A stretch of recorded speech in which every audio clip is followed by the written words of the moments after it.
Vamos abrir a Epístola de Paulo a Colossenses. Epístola de Paulo a Colossenses, capítulo 3. Leremos os versos 1 até o verso 4.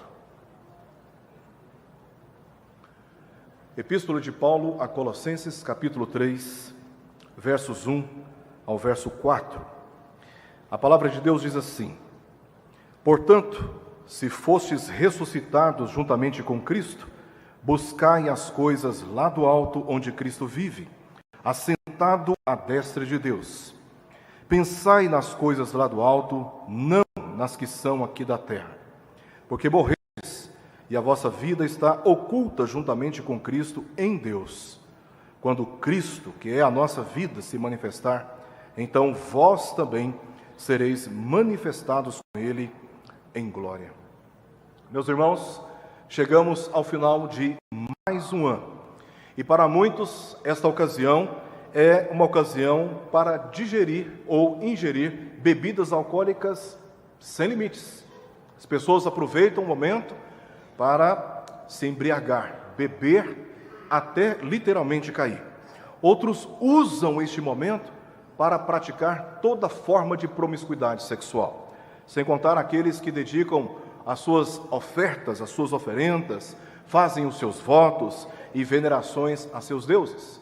Mas para muitos outros, esta mesma ocasião, ela é usada para festividades, para o cultivo da alegria familiar e também com os amigos.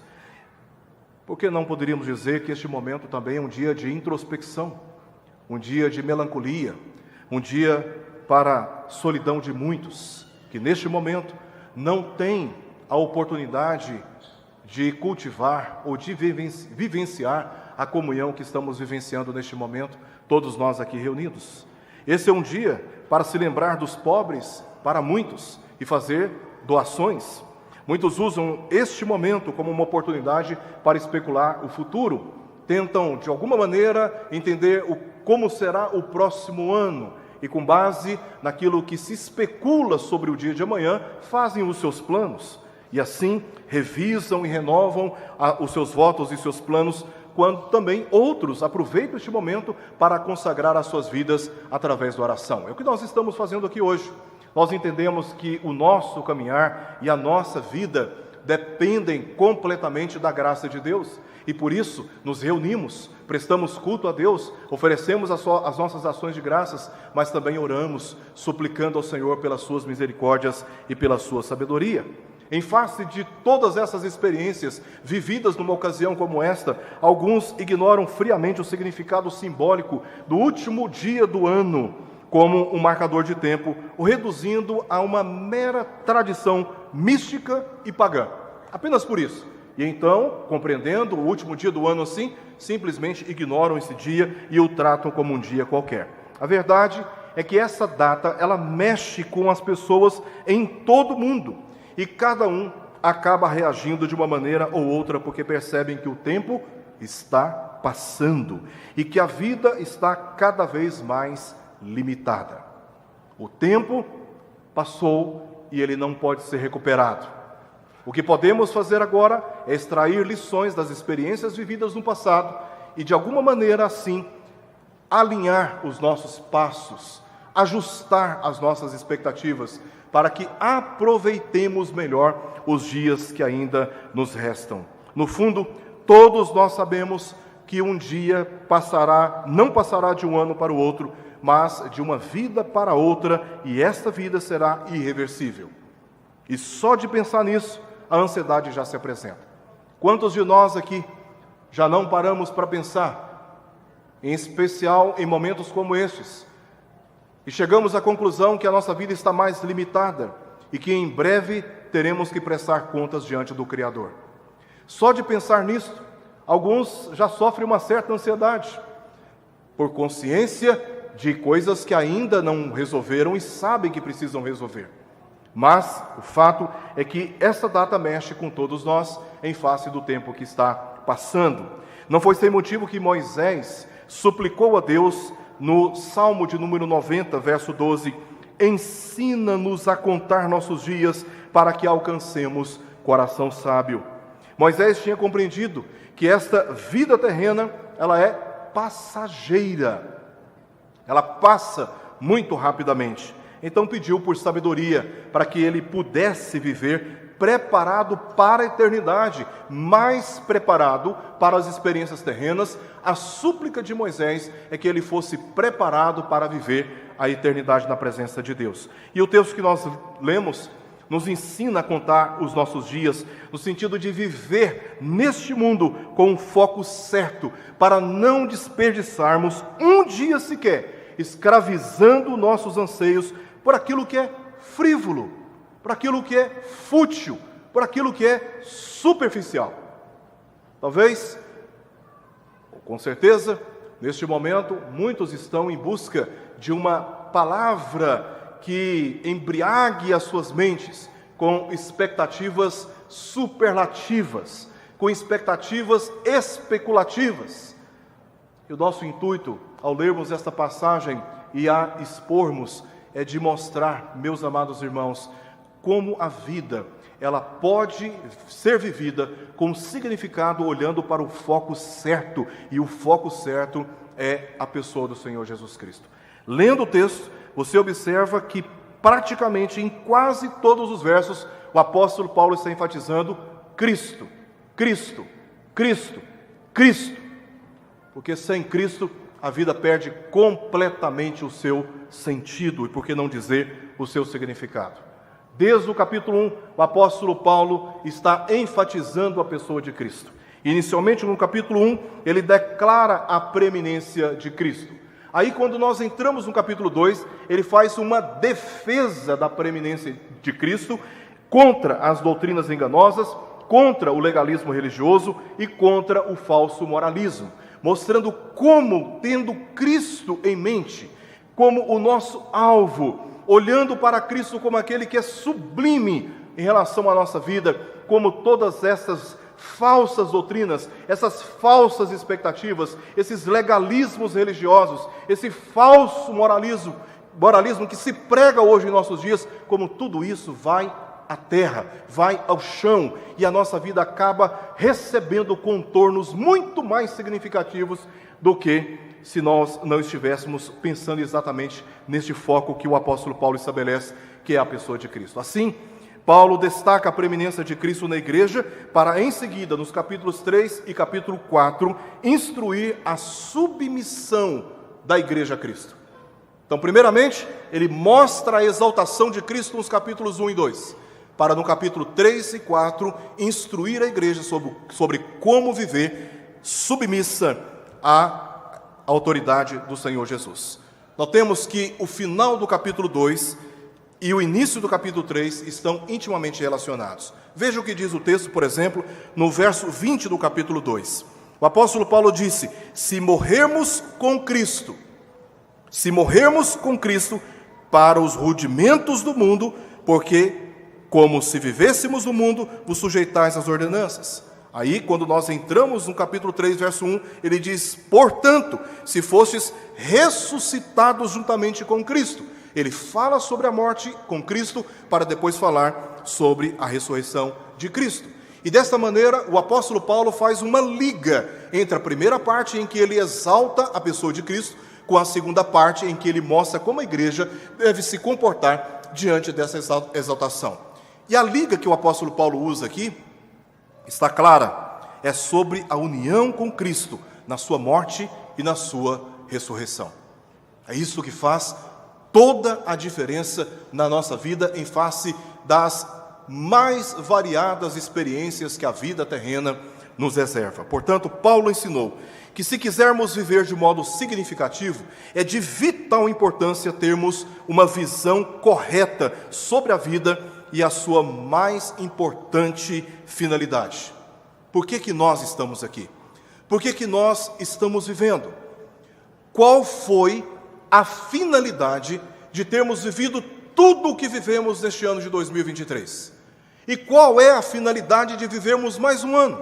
Por que temos que viver mais um ano? Então, esta passagem, ela nos dá um norte, ela nos permite visualizar essas experiências transitórias da vida terrena com um olhar mais profundo, nos dando segurança, nos dando confiança, nos dando encorajamento e nos dando o ânimo certo para entrarmos neste próximo ano sem nos esmorecer, seja pelo excesso de alegrias, seja pelo excesso também de dificuldades que certamente eu e você poderemos viver. Então, isso que Paulo está enfatizando sobre essa visão correta não tem nada a ver com o intelecto, não tem nada a ver com diplomas acumulados e anexados na parede, mas com a disposição para entender a doutrina de Cristo, estabelecendo alvos e dirigindo os nossos esforços a partir desta consciência do que Cristo significa para a minha vida e para a sua vida. Se nós não entendermos a pessoa de Cristo, se nós não entendermos porque Cristo veio ao mundo, e porque Ele habita em nós, os nossos alvos, os nossos planos, os nossos votos, as nossas expectativas, tudo isto vai apenas obedecer uma experiência cíclica e completamente sem sentido. A cada final de ano, nós repetimos a mesma coisa. Olhamos para trás, e aí tiramos lições, olhando para frente e dizendo: o ano que vem será muito melhor. Mas parece que não foi tão melhor assim. Há algo que Deus quer nos instruir. Há algo que Deus quer colocar no nosso coração. Para transcendermos essas experiências transitórias e cíclicas que Salomão, no livro de Eclesiastes, chama de pura vaidade. São experiências que vêm e experiências que vão. E só no final do livro de Eclesiastes ele vai dizer: olha, o que dá sentido para a vida é temer ao Senhor. É só isso que importa, é temer ao Senhor. Então, ao que tudo indica, tanto no texto, como também no contexto aqui da passagem, os crentes que habitavam a cidade de Colossos, eles tinham interesse de mortificar os seus impulsos pecaminosos, das suas vontades. Eles queriam isso. Eles queriam viver uma vida cristã mais pura.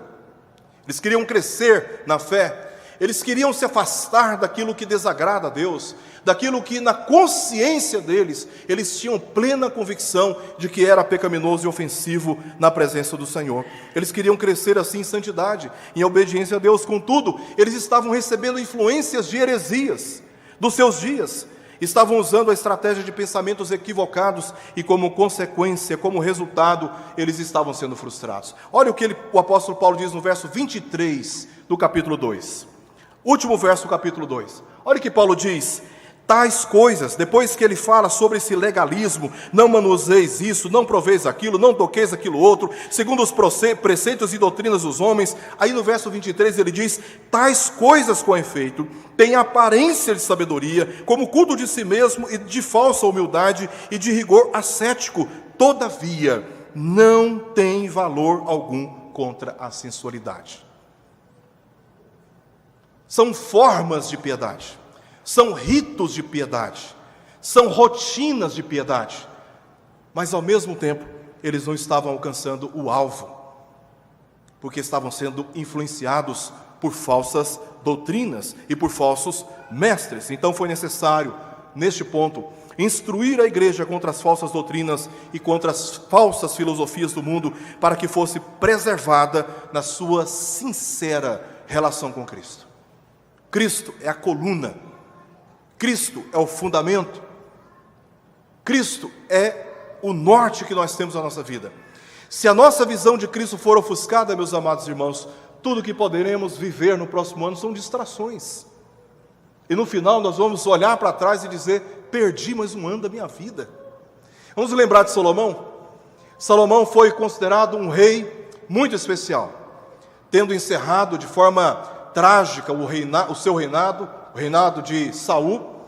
Davi ascendeu o trono por determinação, por designação divina. O governo de Davi foi um governo próspero, houve paz, houve justiça, as terras de Israel se expandiram, a prosperidade de Israel nunca foi semelhante. Mas no lugar de Davi veio Salomão, o seu filho. O governo de Salomão foi um governo glorioso, Foi um governo marcado também pela justiça e pela sabedoria que Deus lhe concedeu. Salomão, em certo momento da sua vida, ele experimentou a sabedoria como nenhum outro homem na vida, naqueles dias. Ele foi um homem considerado muito sábio para o padrão da época. Mas isso não resolveu um dilema que ele guardava no seu coração. Salomão também se tornou um homem extremamente rico. Ninguém era semelhante a ele. Suas posses, seus bens, os valores acumulados eram inigualáveis. Ele se meteu com muitas riquezas. E ele dá testemunho disso em todo o livro de Eclesiastes. Mas isso não resolveu o dilema do seu coração. Diz a história que Salomão também se meteu com muitos prazeres. Só 1000 mulheres à sua disposição. Mas com tantos prazeres, Salomão também não resolveu um dilema que ele tinha guardado na sua vida. Em todas essas experiências, a vida dele passou. E aí, já envelhecido, já sem vigor físico, já sabendo que a sua vida estava no final, cai a ficha. Ele olha para trás e diz: tudo é vaidade. Lendo o livro de Eclesiastes, nós chegamos facilmente à conclusão que a visão que Salomão descreve a vida é uma visão pessimista, porque ele está entristecido, ele perdeu o melhor tempo da sua vida, ele perdeu os seus dias. E aí ele vai dizer que o princípio da sabedoria, que o mais importante na vida de um homem e de uma mulher é temer a Deus. Só que ele descobre isso no final. Ele descobre isso no final. E nós não podemos perder, meus irmãos, nem um dia sequer da nossa vida sem temer a Deus, sem depositar a nossa vida nos pés do Senhor Jesus Cristo, o nosso Senhor e o nosso Redentor. E é com essa finalidade que o apóstolo Paulo escreve para a igreja de Colossos, para preveni-la das distrações da sua época e ajustar a sua expectativa na direção certa. E ele faz isso usando basicamente 2 argumentos. Primeiramente, nos versos 1 a 2, ele vai dizer: olha, pensem e busquem as coisas lá do alto. E aí, o último argumento dele, versos 3 e verso 4, ele apresenta 3 razões porque a igreja deve se comportar assim. E a minha expectativa é que, relendo este texto agora, nós, nesse último dia do ano, tenhamos a experiência de ajustar os nossos valores, ajustar a nossa visão de mundo, para que as nossas experiências, elas sejam melhor dirigidas no próximo ano, para não perdermos um dia sequer, sem temermos ao Senhor. Vamos olhar novamente para o texto. Paulo diz no verso 1 e no verso 2, sobre que a igreja, exorta a igreja, para que ela busque e pense nas coisas lá do alto. Portanto, se fostes ressuscitados juntamente com Cristo, buscai as coisas lá do alto, onde Cristo vive, assentado à destra de Deus. Pensai nas coisas lá do alto, não nas que são aqui da terra. Na história das religiões pagãs, descobrimos que pouco ou nada era exigido de santidade moral, além de fidelidade a ritos e também a tradições. Uma pessoa, por exemplo, poderia proferir discursos religiosos, oferecer os seus sacrifícios, fazer as suas orações, observar regras sociais e, enquanto isto, satisfazer desejos imorais sem censura. Aliás, olhando para a história, era comum em muitos templos pagãos prestar culto às suas divindades, aos seus deuses, enquanto se praticava toda forma de promiscuidade e de alcoolismo. E isso tudo sendo feito em nome de uma crença religiosa, como se assim estivessem satisfazendo os anseios dos seus deuses. Nas religiões orientais, inclusive entre os gregos, romanos, se praticava toda forma de promiscuidade sexual endossada por suas crenças religiosas. Entretanto, nunca foi assim com o cristianismo. O cristianismo nunca teve esses contornos. O cristianismo bíblico, ele nunca tolerou, ele nunca permitiu que os seus adeptos andassem exatamente em conformidade com os padrões morais da sua época. Padrões de uma sociedade que não teme o Senhor, que não conhece a verdade das Escrituras. O cristianismo, ele ensina que a mudança na condição espiritual exige uma mudança de orientação nos relacionamentos, ou seja, uma nova vida interior exige uma nova vida exterior. Se formos internamente transformados, alcançados pela graça de Deus, já não nos encontramos mais mortos espiritualmente, mas vivos para Deus. O cristianismo bíblico vai dizer que a partir dessa transformação interior, agora precisamos viver em coerência com a fé que nós professamos ter na pessoa de Jesus, e é sobre isso que Paulo trata aqui. Se morremos com Cristo para o pecado, então devemos modificar comportamentos impuros e desleais à fé que dedicamos a Cristo. É isso que ele diz no verso 5. Olha o que ele diz no verso 5: fazei, pois, morrer a vossa natureza terrena. Se vocês morreram com Cristo, capítulo 2, verso 20, e agora ressuscitados com Cristo, vocês ocupam uma nova condição espiritual, verso 5 do capítulo 3, então façam morrer esta natureza terrena que vocês carregam. Façam morrer essa disposição para alimentar desejos pecaminosos. Paulo diz em Romanos capítulo 6, versos 11 ao verso 13: assim também vós considerai-vos mortos para o pecado, mas vivos para Deus em Cristo Jesus. Não reine, portanto, o pecado em vosso corpo mortal, de maneira que obedeçais às suas paixões. Nem ofereçais cada um os membros do seu corpo ao pecado, como instrumentos de iniquidade, mas oferecei-vos a Deus como ressurretos dentre os mortos, e os vossos membros a Deus como instrumentos de justiça. A ética cristã observa este pressuposto do se e o então. E aqui Paulo diz: se fostes ressuscitados, entre aspas, então buscai as coisas lá do alto. Em outras palavras, não vivam do jeito que vivem aqueles que desprezam a Cristo. Olhando para o próximo ano, que alvo nós precisamos ter? Que busca nós precisamos ter? Qual deve ser o nosso foco? Paulo está aqui, por obra do Espírito Santo, trazendo essas verdades aos nossos corações. Nos dias de hoje, se fostes ressuscitados, então buscai as coisas lá do alto. Em Gênesis capítulo 3, nós temos o registro da entrada do pecado no gênero humano e a queda da sua condição, não da sua ascensão. Quando o pecado entrou na raça humana, corrompeu a raça humana, o homem, ele não cresceu. O homem caiu e ele continua caindo, ele continua se degenerando, ele continua atacando não apenas a natureza de Deus, Romanos capítulo 1, ele ataca também a sua própria natureza. O homem desprovido da fé em Cristo é como uma besta indomável, rebelde, desgovernada, dirigida por desejos, dirigida por impulsos que mais ofendem a Deus do que honram o Senhor.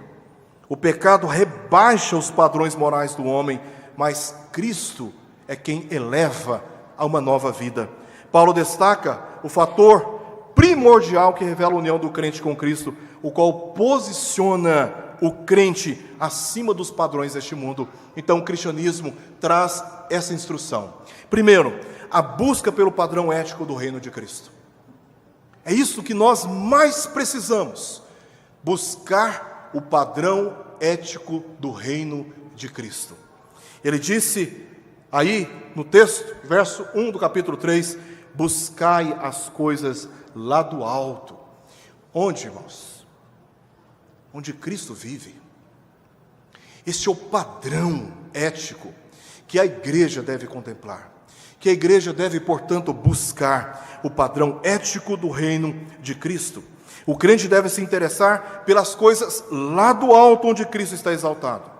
Se ocupando dessa direção, ele não percorre o infeliz caminho que o rebaixa à mediocridade da incredulidade e da obstinação por aquilo que é perecível e que pode ser extraviado, como Jesus declara em Mateus capítulo 6. Transformar a nossa vida como um meio de se obter apenas coisas terrenas é tornar a nossa vida é colocar a nossa vida numa agenda de infelicidades, porque nós gastamos toda a nossa energia, todos os nossos esforços, toda a nossa vida em cima daquilo, em busca daquilo que vai passar, na direção daquilo que é passageiro. Então o apóstolo Paulo, inspirado pelo Espírito, está dizendo para a igreja: olha, vocês precisam buscar as coisas lá do alto, onde Cristo vive. E ao dizer isso, o apóstolo Paulo, obviamente, ele não está aqui simplesmente desprezando as responsabilidades humanas, profissionais, educacionais, familiares que nós temos na sociedade. Ele só está apenas nos ajudando a entender que se nós não contemplarmos os padrões do reino de Cristo como um alvo a ser alcançado, como o próprio Senhor Jesus disse: buscai, pois, em primeiro lugar o seu reino e a sua justiça, e todas essas coisas vos serão acrescentadas. Se nós não tivermos este alvo, meus amados irmãos, nós vamos perder os nossos dias. Nós vamos transformar a nossa vida em um esforço sem sentido.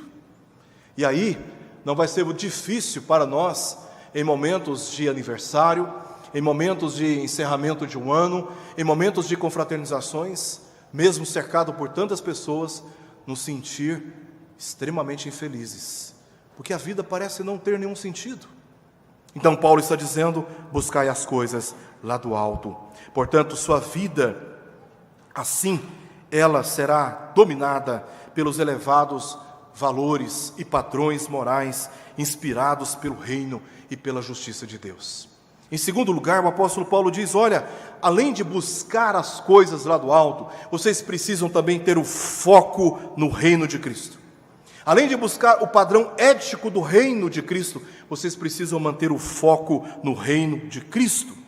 A primeira determinação sugere esforço, sugere direção. Ele diz: buscai.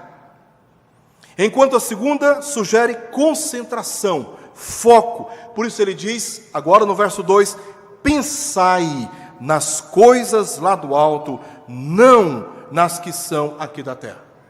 Se uma implica em esforço, se uma implica em planejamento e execução, a outra é a causa disso tudo. Pensem nas coisas lá do alto, não nas que são aqui da terra. Onde depositamos a nossa confiança, aí confiamos o nosso coração, disse Jesus. Onde está o nosso coração, aí está. Onde está o nosso coração, aí está as riquezas que nós tanto procuramos. Porque pensamentos determinam a conduta de um homem. Se você tem um pensamento, a partir deste pensamento, você executa uma ação. E na execução de uma ação, você estabelece uma rotina.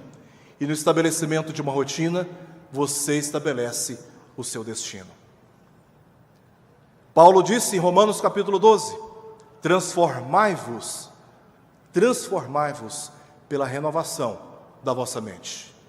Depois, lá em Filipenses capítulo 2, capítulo 4, o apóstolo Paulo vai dizer: olha, tudo aquilo que é verdadeiro, tudo que é justo, tudo que é a boa fama, tudo que é verdadeiro, que isso ocupe o vosso pensamento. Porque se nós tivermos um pensamento equivocado, a nossa vida se torna equivocada. A maneira como nós enxergamos a vida pode determinar a maneira como nós vamos viver.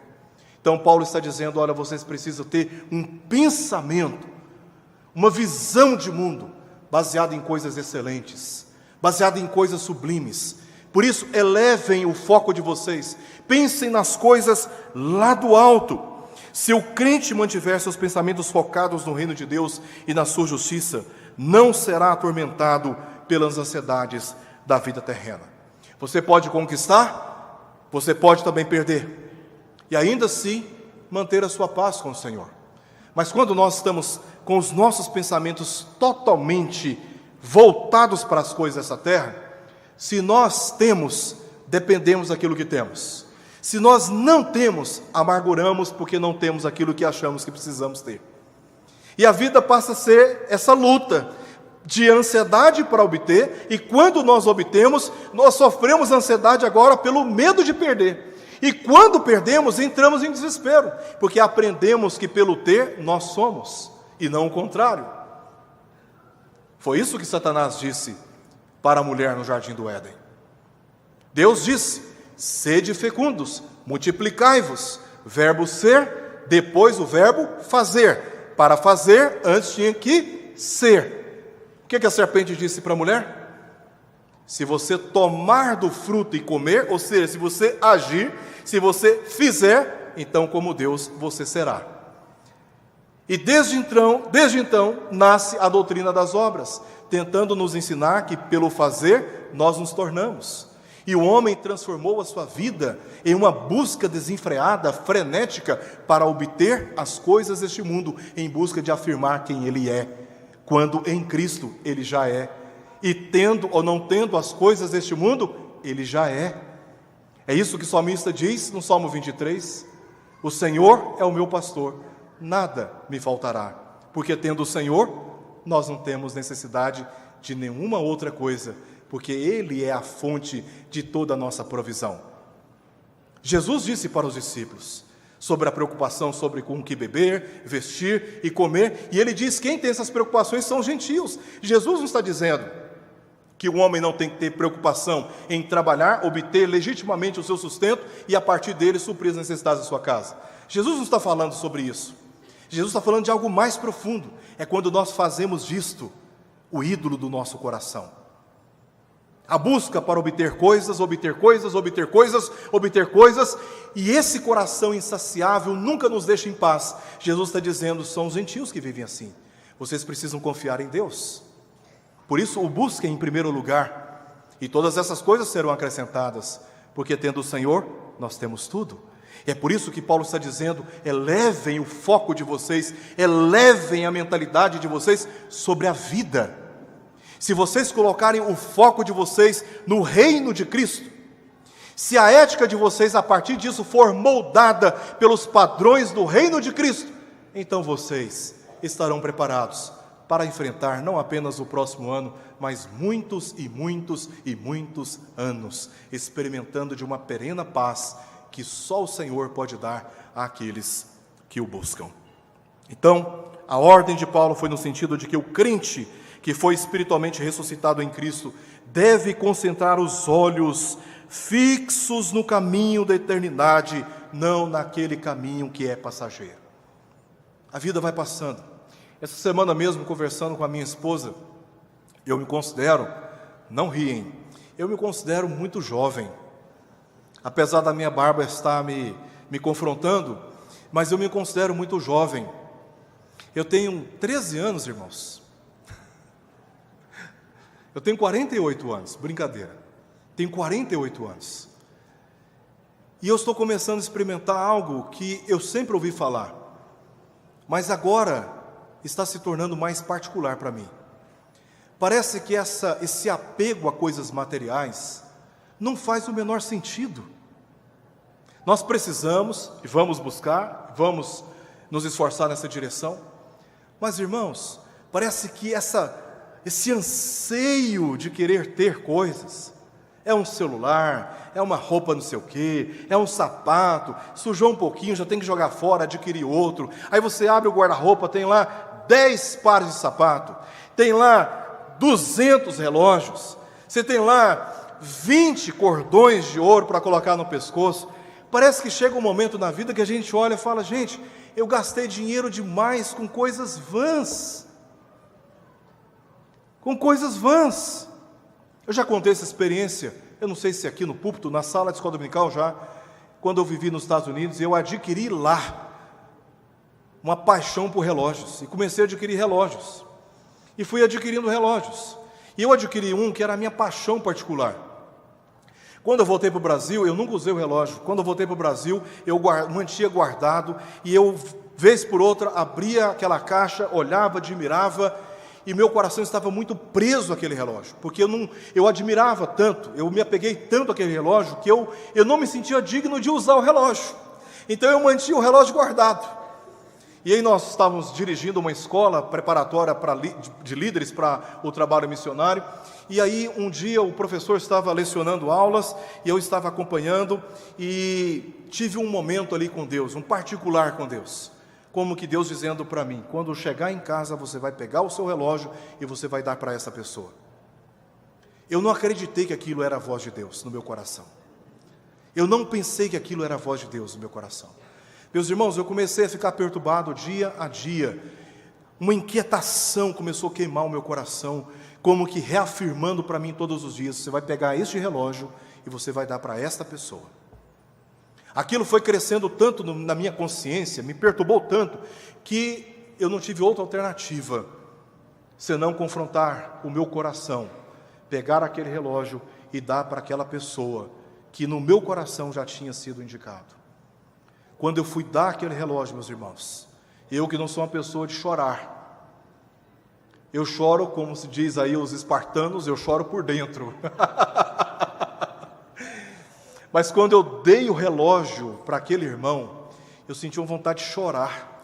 É como se estivesse sendo arrancado do meu coração raízes mortas.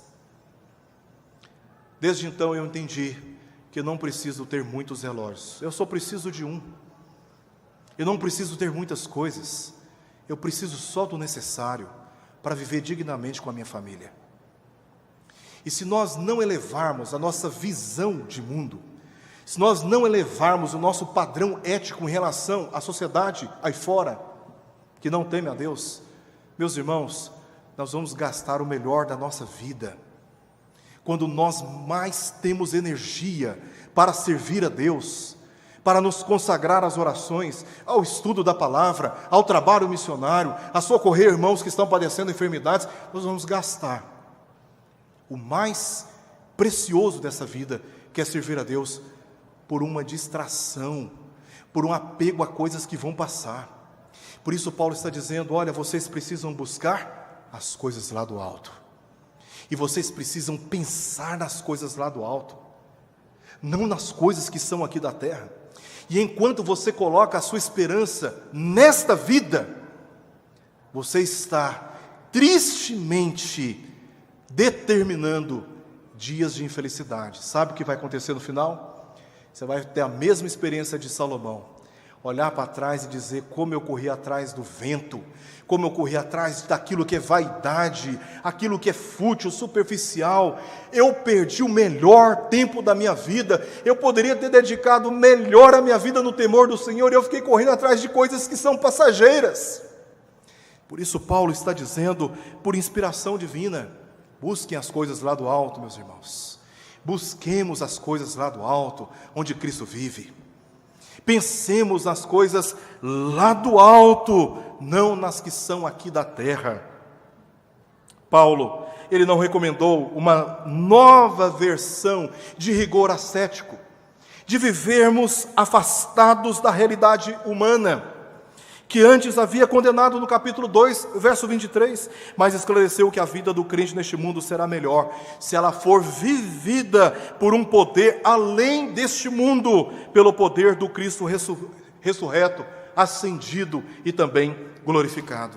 Observemos que o contexto especifica as coisas terrenas que devem estar fora do foco ou do caminho do crente em Cristo. Paulo especifica: olha, o que vocês precisam eliminar da vida de vocês, o que vocês precisam deixar de pensar aqui nessa vida terrena. A primeira lista que Paulo descreve aqui, desejos pecaminosos, se encontra nos versos 5 ao verso 7, você pode observar aí. Ele lista aqui 5 desejos pecaminosos que devem ser eliminados da nossa vida, se quisermos ter uma vida mais bem direcionada e mais significativa: prostituição, impureza, paixão lasciva, desejo maligno e a avareza, que é a idolatria. que é o forte apego às coisas materiais, que é o forte apego ao dinheiro, como se dependêssemos dele. Irmãos, nós dependemos do Senhor. Nós dependemos do Senhor. O dinheiro existe para nos servir, não para o servirmos. E esse apego forte às coisas materiais, Paulo qualifica como sendo uma forma de idolatria. Esses desejos, eles precisam estar fora dos nossos caminhos. A segunda lista que Paulo apresenta se encontra nos versos 8 ao verso 9. É uma lista agora de ações pecaminosas, porque desejos são internos, ações são externas. E aí ele vai listar 6 ações pecaminosas que devem ser eliminadas da nossa vida. Ter alvo como perder peso no próximo ano, alcançar um status profissional melhor no próximo ano, passar num concurso no próximo ano, corrigir, quem sabe, algum problema na sua casa no próximo ano, adquirir algum bem, tudo isso é legítimo. Tudo isso é legítimo, mas não se compara aos alvos que nós precisamos ter à luz das Escrituras. Precisamos, no próximo ano que adentra agora, eliminar da nossa vida definitivamente a ira, a indignação, a maldade, a maledicência, a linguagem obscena do nosso falar e a mentira. Abandonar essas ações da nossa vida. Viver uma vida mais santificada, jogando fora da nossa vida comportamentos que não dignificam Cristo em nós, que não honram Cristo em nós. Essas listas, elas são morais, elas não são listas físicas. Paulo não encorajou o desinteresse pelas coisas materiais, como o pré-gnosticismo naqueles dias estava pregando, como que a matéria é má e o espírito é bom. Então não pode haver conciliação, como não pode haver conciliação entre eles, o comportamento pode se meter com o pecado e isso necessariamente não comprometeria a espiritualidade. É isso que o pré-gnosticismo pregava naqueles dias. Então as pessoas, elas viviam uma hipocrisia religiosa, porque elas professavam a fé aos seus deuses, mas o comportamento delas era um comportamento caracterizado por pecados na presença de Deus. Então, se determinados pensamentos induzem ao pecado, eles devem ser abandonados e nós precisamos corrigir o foco para a direção certa. E para terminar, o apóstolo Paulo nos dá aqui 3 razões para que assim procedamos na presença de Deus. Primeiramente, na parte A do verso 3, o apóstolo Paulo diz: porque morrestes. Essa é a primeira razão que ele nos dá aqui. Nós morremos com Cristo, e esta é uma referência ao passado. Jesus veio ao mundo morrer em nosso lugar, porque nós, até mesmo com a nossa própria morte, não conseguiríamos alcançar a justiça de Deus, porque estávamos completamente corrompidos pelo pecado. Então foi necessário que o justo morresse no lugar dos injustos. Então, no passado, Cristo veio ao mundo e morreu no meu e no seu lugar. E esta é uma razão para que nós abandonemos esses pecados da nossa vida, para que nós abandonemos essa visão distorcida sobre a realidade, para que nós busquemos e pensemos nas coisas lá do alto, não nas que são aqui da terra, como um alvo, um norte, como uma guia, como uma agenda para essa vida. Porque Cristo morreu e nós com Ele também morremos. Então não faz o menor sentido nós que com Cristo morremos para o pecado, continuando vivendo como se nós não tivéssemos morrido para Ele. Então essa é uma ação consumada no passado e quando direcionamos a nossa fé a Cristo. Paulo dá este testemunho aqui pessoal em Gálatas capítulo 2, verso 20. Já não sou eu quem vive, mas Cristo vive em mim. Se considerava assim morto para o pecado e vivo por causa e pela finalidade de Cristo, conforme ele declara no capítulo 8, verso 10. Assim, Paulo perdeu o interesse pelo pecado, porque ele morreu para o pecado. E se nós morremos para o pecado, eu e você não somos obrigados a continuar vivendo da mesma maneira. Nós estamos livres em Cristo Jesus. E não somos obrigados a continuar vivendo nas mesmas crises.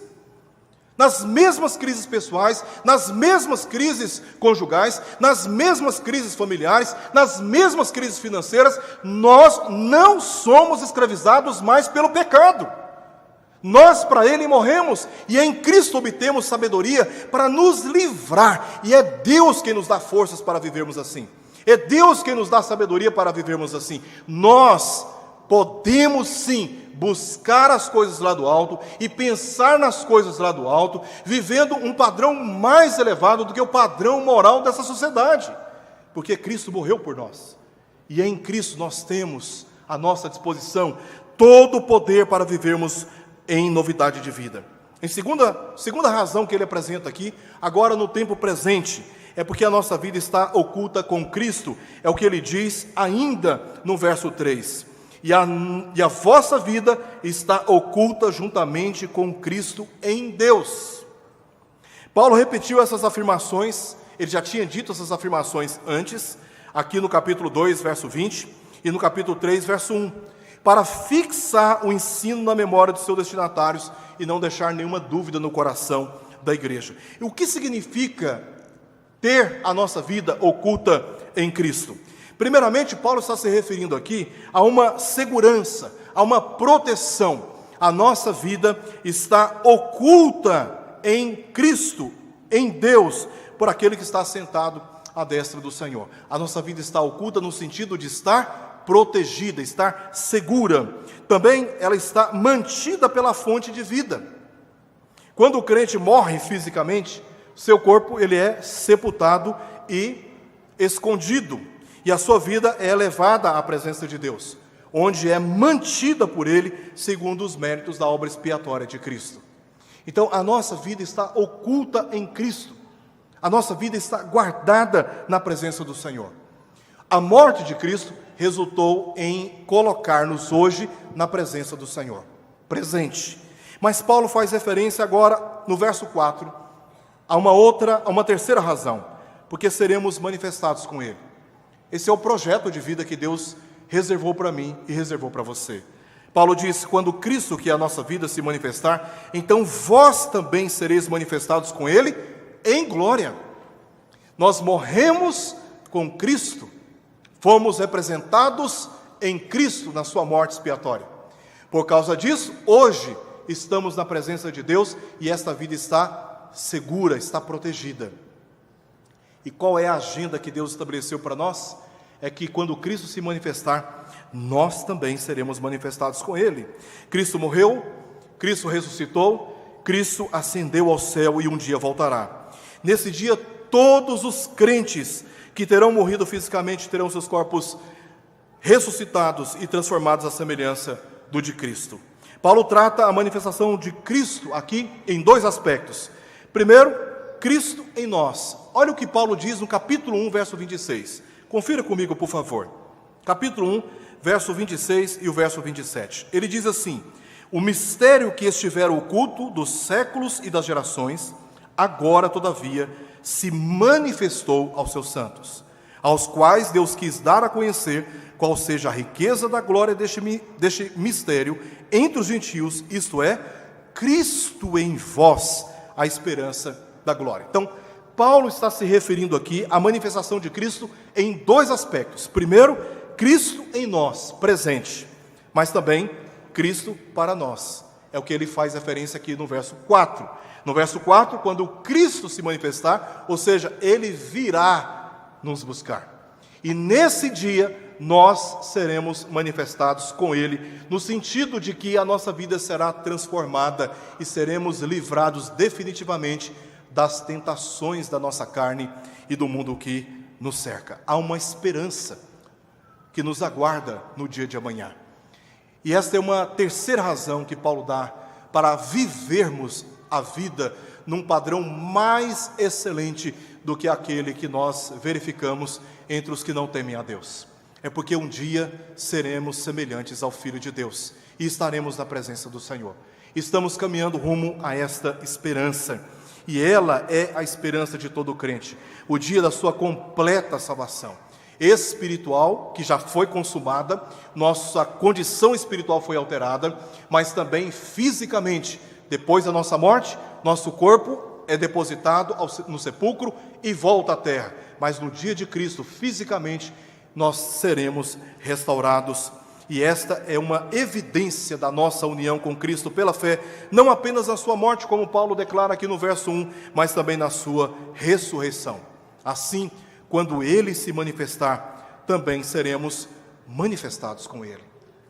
Estamos caminhando rumo a uma viva esperança, e é isso que nos dá motivação de viver, é que apesar das lutas e das alegrias que temos que passar nessa vida, como diz Paulo em 2 Coríntios, capítulo 6, capítulo 4, nada disto pode ser comparado à glória que nos está reservada. Eu quero terminar, meus irmãos, esta mensagem aqui destacando duas questões centrais para todos nós.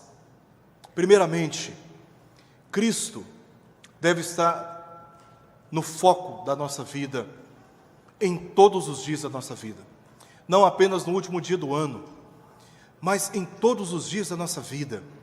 Nós temos que entender quem é o Senhor Jesus Cristo, nós temos que compreender o nosso Salvador, nós temos que amá-lo, como foi dito aqui na oração, temos que aprender a amar o Senhor Jesus, a desejar Jesus na nossa própria vida. Se quisermos ter uma vida excelente, não adianta fazermos planos a partir dos nossos próprios esforços, não adianta boas intenções para planejarmos o nosso dia de amanhã. Se quisermos que o nosso dia de amanhã seja um dia incrivelmente, maravilhosamente abençoado pelo Senhor, se quisermos viver um ano realmente abençoado por Deus, nós precisamos contemplar Cristo, nós precisamos amar Cristo, nas nossas palavras, nas nossas ações, nas nossas reações, no cuidado da nossa família. Se nós quisermos que a bênção de Deus para o próximo ano, nós precisamos nos sujeitar a Cristo. Paulo está aqui reivindicando que a igreja, ela obtenha padrões éticos do reino de Cristo, e que ela busque o reino de Cristo, que ela contemple a Cristo, porque sem Cristo a vida perde completamente o seu sentido. Completamente o seu sentido. E é nesse sentido, meus irmãos, que essa palavra nos encoraja a nos apegar à palavra do Senhor, porque ela é luz para os nossos caminhos, lâmpada para os nossos pés. E sem esta palavra, meus irmãos, sem essa bússola, sem esse GPS, a nossa vida vai ser completamente envolvida novamente em um ciclo vicioso de busca por aquilo que é superficial e passageiro. Só a verdade da palavra de Deus pode dar direção segura para cada um de nós. Temos que ler as Escrituras, temos que conhecer a palavra de Deus. Ninguém pode ser privado dessa verdade, ninguém pode ser privado da autoridade das Escrituras. Temos que conhecê-la profundamente, estudá-la, alimentar-se dela, temos que meditar nela, temos que pensar nela, porque elas são a voz de Deus para os nossos corações. Se nós quisermos um ano abençoado, temos que nos apegar à palavra da verdade, porque só ela pode nos conduzir no caminho que nós devemos seguir. Que Deus nos abençoe neste próximo ano e faça repousar nos nossos corações essas verdades, e que nunca nos esqueçamos que Cristo é o nosso alvo e que a nossa vida deve ser destinada exclusivamente para a glória do seu nome.